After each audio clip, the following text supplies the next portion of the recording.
Ainda assim, apesar de tudo, não o deixavam em paz. Com frequência, os gêmeos estendiam cordas cruzando o corredor, em que ele tropeçava no escuro, e em uma ocasião, caracterizado de Isaac o Negro ou de Caçador da Floresta Hogli, levou um tombo sério depois de escorregar em uma camada de manteiga que os gêmeos haviam espalhado da entrada do salão das tapeçarias até o topo da escada de carvalho. Esse último insulto o enfureceu tanto que resolveu fazer um derradeiro esforço para impor sua dignidade e posição social. Decidiu visitar os insolentes jovens alunos de Eton na noite seguinte, caracterizado como o célebre Rupert, o temerário conde sem cabeça. Não aparecia com esse disfarce há mais de 70 anos. Na verdade, não o usava desde que assustou tanto a adorável Lady Barbara Modish que ela desmanchou de repente o noivado com o avô do atual Lord de Canterville, fugindo para Gretna Green com o belo Jack Castleton, declarando que nada no mundo poderia induzi-la a entrar para uma família que permite que um fantasma tão horrível andasse para cima e para baixo no terraço ao fim da tarde. O pobre Jack, pouco depois, foi morto a tiros em duelo por Lord Canterville, em Wandsworth Common, e Lady Barbara morreu de tristeza em Tunbridge Wells, antes que aquele mesmo ano terminasse, mas de qualquer maneira ele atingira o seu intento.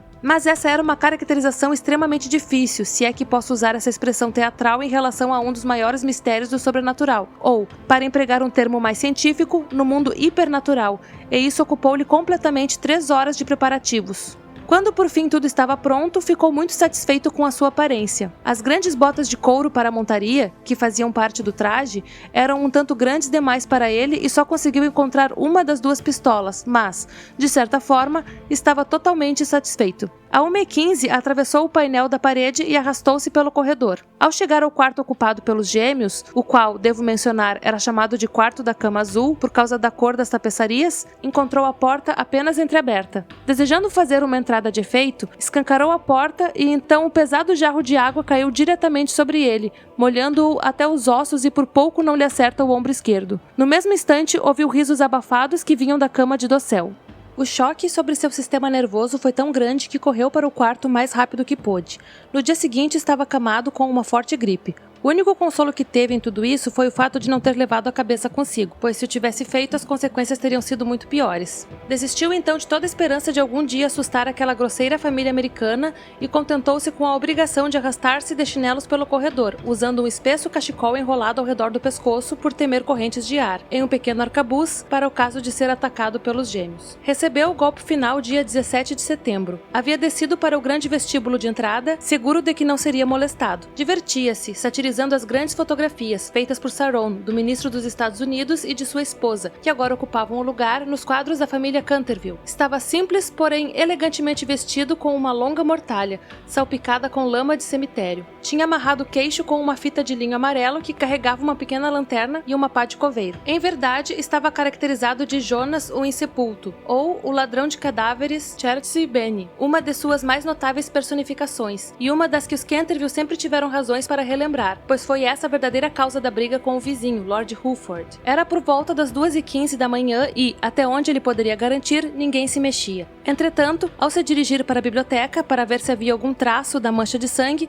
subitamente 2 figuras saíram de um canto e "bu" em seus ouvidos. Tomado de pânico, o que sob essas circunstâncias era muito natural, correu para a escada, mas lá encontrou Washington Otis esperando por ele com uma grande mangueira de jardim. Vendo-se cercado pelos inimigos, quase acuado, desapareceu dentro da grande estufa de ferro, que felizmente para ele não estava acesa, e foi para casa através dos tubos e chaminés, chegando em seu próprio quarto em condições de terrível sujeira, desordem e desespero. Depois disso não foi visto novamente nenhuma expedição noturna. Os gêmeos ficaram esperando por ele em diversas ocasiões, espalhando pelos corredores cascas de nozes todas as noites, para grande aborrecimento dos pais e dos criados, mas foi tudo em vão. Estava perfeitamente claro que seus sentimentos foram tão magoados que ele não tornaria a aparecer. Por conseguinte, o Sr. Otis retomou seu grande trabalho sobre a história do Partido Democrático, em que já estava envolvido há alguns anos. A Sra. Otis organizou uma maravilhosa refeição com mexilhões que surpreendeu toda a região. Os garotos dedicaram-se ao hóquei canadense, à bisca, ao pôquer e a outros jogos típicos americanos.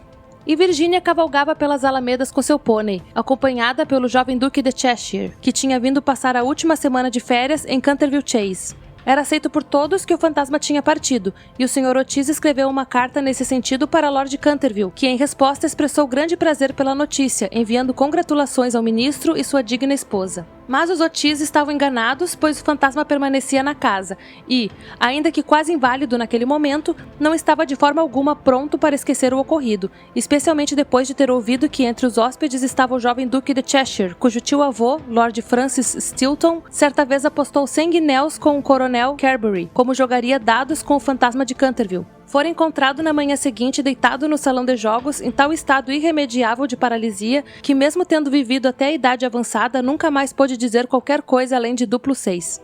A história era bem conhecida na época, apesar de, em respeito aos sentimentos das duas nobres famílias, terem feito de tudo para tentar abafá-la. Um relato completo das circunstâncias relacionadas pode ser encontrado no 3º volume das Lembranças do Príncipe Regente e seus amigos, de Lord Terrell. O fantasma estava muito ansioso para demonstrar que não perdera a influência sobre os Stiltons, com quem, na verdade, tinha um parentesco distante, pois uma prima dele em 1º grau havia se casado em second nuptias com Sr. de Bulkeley, de quem, todos sabiam, a duquesa de Cheshire era descendente direta. Assim, preparou para fazer uma aparição ao pequeno enamorado de Virginia na célebre personificação de O Monge Vampiro ou O Beneditino Exangue, uma representação tão medonha que quando a idosa Lady Startup a viu na fatal véspera de Ano Novo, em 1764, explodiu em gritos agudos e penetrantes, culminando em violenta apoplexia, e morreu 3 dias mais tarde, depois de deserdar os Canterville, seus parentes mais próximos, deixando todo o dinheiro para seu farmacêutico londrino. No último minuto, porém, o terror que sentia pelos gêmeos o impediu de deixar o quarto e o pequeno duque dormiu em paz sob o grande dossel emplumado do aposento real, e sonhou com Virginia. Capítulo 5. Poucos dias depois disso, Virginia e seu cavalheiro de cabelos encaracolados saíram para cavalgar nos prados de Brookerley, onde ela rasgou de tal forma sua vestimenta ao saltar sobre uma sebe que, retornando à casa, decidiu entrar pela escada dos fundos para não ser vista. Enquanto corria através da sala das tapeçarias, cuja porta se encontrava casualmente aberta, imaginou ter visto alguém e, pensando tratar-se da criada de sua mãe, que algumas vezes costumava levar para lá o trabalho, olhou para dentro com a intenção de pedir-lhe que costurasse o traje. Para sua imensa surpresa, no entanto, tratava-se do próprio fantasma de Canterville. Estava sentado ao lado da janela, observando o ouro envelhecido das árvores amareladas voando pelo ar e as folhas vermelhas dançando enlouquecidas pela longa avenida. A cabeça estava apoiada nas mãos e toda sua atitude era extremamente depressiva. De fato, parecia tão desamparado e em tão péssimo estado que a pequena Virginia, que pensara primeiro em correr e trancar-se em seu quarto, encheu-se de pena e decidiu tentar confortá-lo. Tão leve era o som dos passos e tão profunda a melancolia dele que ele não notou a presença da moça até que ela lhe falou. "Sinto muito pelo senhor", disse ela, "mas meus irmãos voltarão a Eton amanhã e então, se o senhor se comportar, ninguém mais irá incomodá-lo." "É um absurdo pedir que eu me comporte", respondeu, olhando ao redor, atônito, para a bela menininha que tinha ousado falar-lhe. "Completamente absurdo. Devo chacoalhar minhas correntes, gemer nos buracos das fechaduras e caminhar por aí à noite, se é a isso que se refere. É a minha única razão de existir. De forma alguma essa é uma razão para se existir e o senhor sabe que tem sido muito perverso. A senhora Umney disse-nos, no primeiro dia em que chegamos aqui, que o senhor assassinou sua esposa." "Bem, admito isso por inteiro", disse o fantasma, petulante, "mas foi puramente uma questão familiar e não diz respeito a ninguém." "É muito errado matar alguém", disse Virginia, que algumas vezes assumia uma doce gravidade puritana, herdada de algum antigo ancestral da Nova Inglaterra. "Ah, odeio a severidade barata da ética abstrata. Minha esposa era muito sem graça, nunca mantinha meus colarinhos perfeitamente engomados e não sabia nada sobre cozinhar. Ora, certa vez atirei em um cervo na floresta de Rugeley um magnífico gamo e você sabe como ela serviu à mesa? Entretanto, isso não importa agora, está tudo acabado. E não acho muito gentil da parte de seus irmãos matarem-me de fome, apesar de eu tê-lo assassinado." "Matá-lo de fome? Ah, senhor fantasma, quero dizer, senhor Simon, está com fome? Tenho um sanduíche em minha mala, aceita?" "Não, obrigado, nunca como nada agora, mas é muito gentil da sua parte mesmo assim, e você é muito mais bondosa do que o resto da sua horrível, grosseira, vulgar e desonesta família." "Pare!" gritou Virginia, batendo o pé no chão.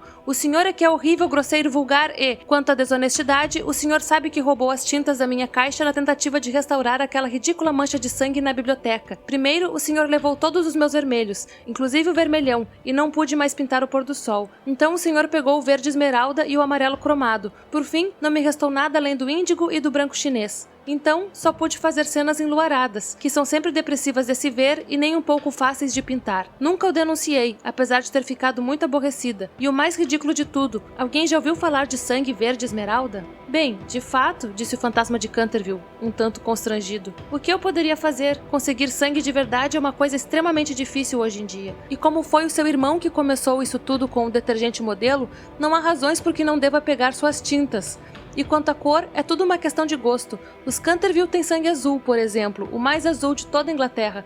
Mas sei que vocês, americanos, não se importam com coisas desse tipo. O senhor não sabe nada a esse respeito, e a melhor coisa que pode fazer é emigrar e aperfeiçoar sua mente. Meu pai ficará muitíssimo feliz em providenciar-lhe uma passagem gratuita e, apesar de serem cobradas pesadas taxas sobre espírito de qualquer espécie, não terá nenhuma dificuldade na alfândega, pois os funcionários são todos democratas. Uma vez em Nova York, com certeza fará grande sucesso. Conheço montes de pessoas por lá que dariam $100.000 para ter um avô, e muito mais do que isso para ter um fantasma na família. Não creio que goste da América.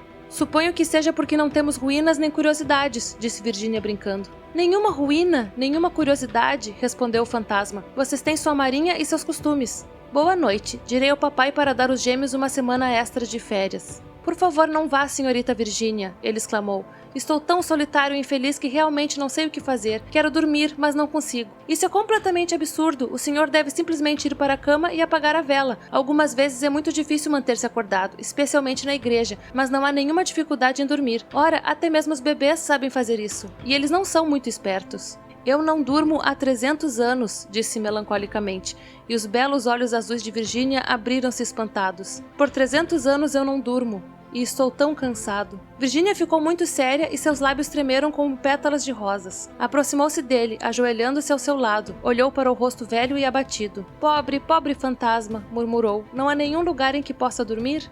Longe daqui, depois da floresta de pinheiros, ele respondeu, em uma voz baixa e sonhadora. Existe um pequeno jardim. Lá a grama cresce alta e espessa. Existem as grandes estrelas brancas da flor de cicuta. Lá o rouxinol canta a noite inteira. Por toda a noite ele canta. A fria lua de cristal observa, e o teixo estende os braços gigantescos sobre os adormecidos. Os olhos de Virginia ficaram cheios de lágrimas, e ela escondeu o rosto entre as mãos. O senhor fala do jardim da morte, ela sussurrou. Sim, morte. A morte deve ser tão linda. Deitar na terra escura e macia, com a relva ondeando acima de nós, e escutar o silêncio. Não existir ontem nem amanhã, esquecer o tempo, esquecer a vida, estar em paz. Você pode me ajudar, você pode abrir para mim os portais da casa dos mortos, pois o amor está sempre com você, e o amor é mais poderoso que a morte. Virginia estremeceu, um arrepio gelado percorreu-lhe o corpo, e por alguns minutos houve apenas o silêncio.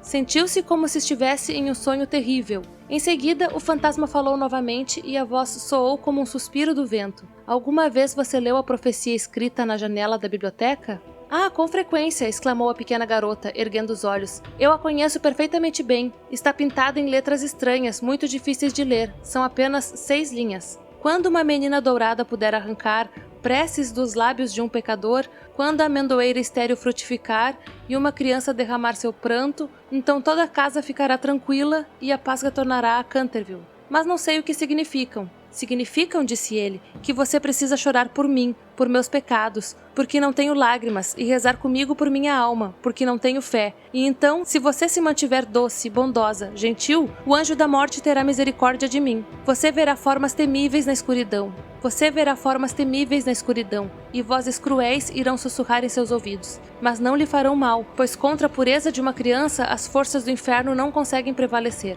Virginia não respondeu, e o fantasma torceu as mãos em selvagem desespero ao olhar para a loura cabeça inclinada. Ergueu-se de repente, muito pálida, com uma estranha luz brilhando nos olhos. Não tenho medo, disse com firmeza. Pedirei ao anjo que tenha misericórdia do Senhor. Ele ergueu-se do assento, soltando um fraco grito de contentamento, tomou-lhe as mãos e beijou-a, inclinando-se em uma reverência antiga. Os dedos eram frios como gelo, os lábios queimavam como fogo, mas Virginia não esmoeceu enquanto ele a conduziu para o quarto sombrio. Nas tapeçarias desbotadas estavam bordados pequenos caçadores. Eles sopravam as cornetas e com mãos pequeninas acenavam para que ela voltasse. Volte, pequena Virginia, eles gritavam. Volte! Mas o fantasma apertou-lhe a mão ainda mais e ela fechou os olhos para eles. Animais horríveis, com cauda de lagarto e olhos arregalados, piscavam para ela da chaminé entalhada, murmurando. Cuidado, pequena Virginia, cuidado. Pode ser que não a vejamos nunca mais. Mas o fantasma deslizou com mais suavidade e Virginia não os escutou. Ao chegarem no fim da sala, ele parou, murmurando algumas palavras que ela não conseguiu compreender. A menina abriu os olhos e viu a parede desaparecer lentamente, como uma bruma, e uma grande caverna negra surgiu diante dela. Um vento cortante soprou ao redor deles e sentiu alguma coisa puxando-lhe o vestido. "Rápido, rápido!" gritou o fantasma, "ou será tarde demais!" E em um instante a parede fechou-se atrás deles e a sala das tapeçarias ficou vazia.